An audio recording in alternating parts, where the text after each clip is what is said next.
It was the middle of my junior year at Geneseo State when she started following me. I was heavy into research at the time, analyzing data for Dr. Gibbs' psychology lab. The work was time-consuming, and I often didn't leave the science building until 9 or 10 at night. By then, the campus walkways were relatively empty. Most everyone was either back at their dorms, in the library, or out in town drinking. And the 10-minute trek back to my dorm was a quiet one. It gave me time to think. Throwing myself into my schoolwork had provided me some respite over the years, but on those walks home, when I had nothing else to occupy my mind, I couldn't help but think of my parents. It had all happened so fast. They found Mom in the backyard that terrible summer, only days after I had left for my freshman year. The police found my dad in the forest behind our house, covered in blood, muttering something to himself. He'd been in Rochester State Hospital ever since, and I hadn't seen him in the intervening years since it all went down. My relatives encouraged me to stay in college and work on my future, said it was best for me. So I did. I'd thought about visiting the nearby asylum a number of times to confront him, but I couldn't build up the courage. What would I say, I wondered. But then it seemed simple enough. Why'd you kill Mom? I left the lab at around 10 one night and started back to my dorm. It had snowed earlier in the day and my feet lightly crunched the path as I walked along. I was passing through the campus green when I saw a woman walking the path opposite me, in my direction. I only noticed for the fact that she was the only other person on the open road. It was dark, and she was a ways away, so I couldn't get a decent look at her, but I could see that she had long dark hair and an athletic build. She was wearing a long dress and a trench coat. I continued on my way, passing one frosted brick building after another, under the chill February moon. My mind was mush after poring over lab data on the computer for hours, and I couldn't wait to get back to my room and lay down. I was almost back to Livingston Hall, when out of a vague, nervous curiosity, I looked back over my shoulder and spotted the tall girl some distance away, but she was now behind me on the long path that led to my dorm. Now, I hadn't noticed anyone of her build hanging around Livingston before, but it wasn't uncommon for people from other dorms or those from off-campus to crash here. I slid my keycard and opened the door, shutting it tight behind me out of habit, and went up to my room, where I quickly fell asleep. The following night I left the lab and took my usual route home, and again found the tall girl walking the path opposite me. I figured she must have had a similar schedule. It wasn't uncommon to walk past the same strangers every day, and continued along my way.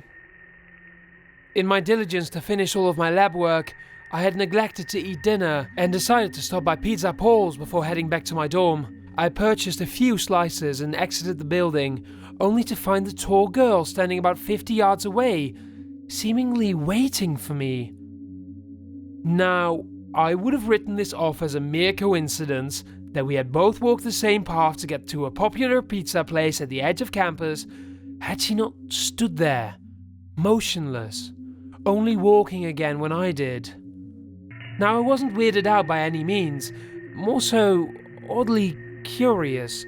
You see, I'm not a particularly attractive guy, and I had rarely drawn attention from girls, so the thought that I could have some sort of secret admirer flattered me as much as it frightened me.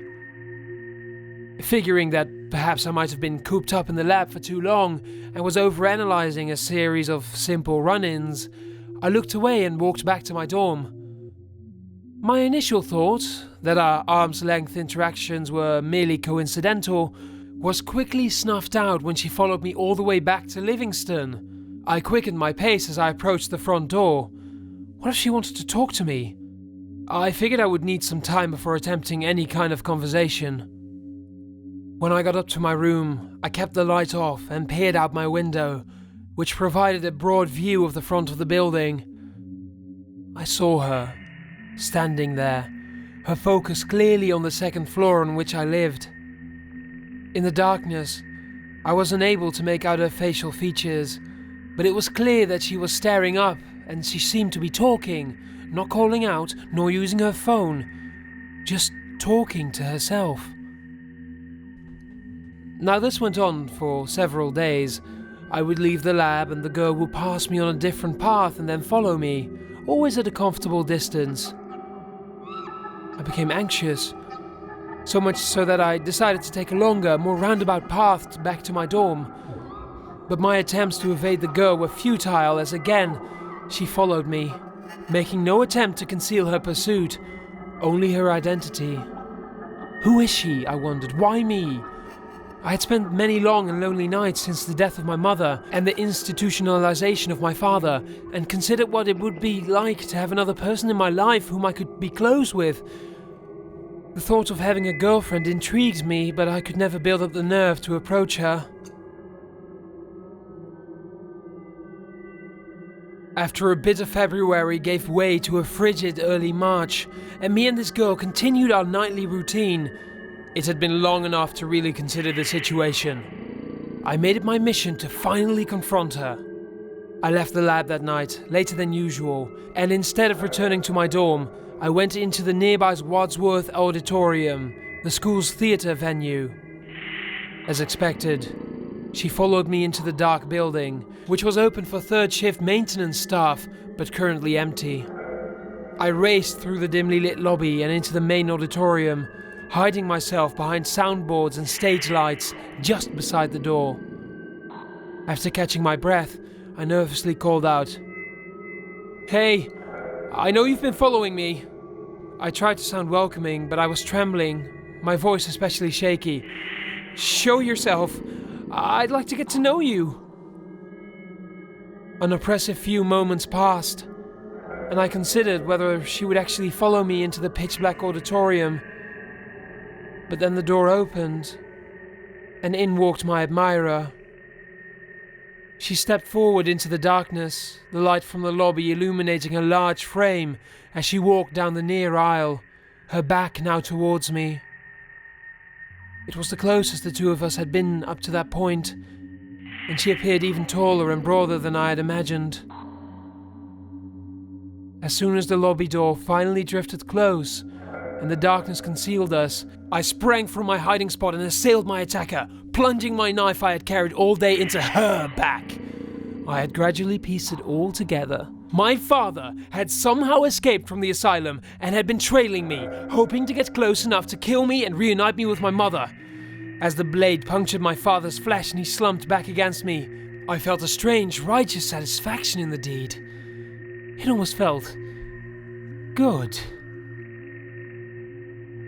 But when a voice cried out from behind that long black hair, I was shocked that it was a woman's shrill scream. My eyes had somewhat adjusted to the dark, and as I flipped the paralyzed body over, I saw the face of my stalker. It wasn't my father, but a young woman, no older than 22, stocky. I had no time to process it all, who she was, why she had followed me, because the bright auditorium lights soon flipped on and two custodians ran in, quickly subduing me.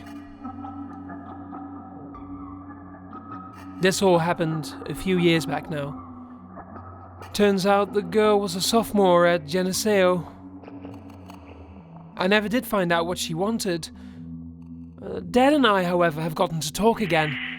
They keep us in separate wings here at Rochester State, but I get to see him on occasion. We talk about Mum, among other things. I'm not mad at him anymore. Turns out we have a lot more in common than I had initially thought.